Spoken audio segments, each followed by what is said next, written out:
in the Hindenburg matter. Now, India's trade deficit fell sharply to below $18 billion for the month of January. The fall is largely thanks to imports, which are now at their lowest level in 16 months. Lata joins us now to decode the numbers for us. Lata. Well, that's important that the trade deficit has come in even below 18 billion, $17.7 billion, and that is a good 25% less than what it was just the previous month, December, when we clocked about 23.7 billion in terms of trade deficit. Now, like you said, the deficit is not because our exports have done very well.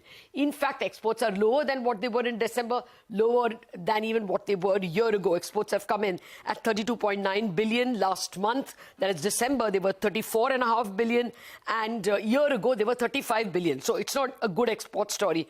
It's actually the fall in imports. And India imported much less, a good 16% less than they imported even in December. January imports is 50 billion.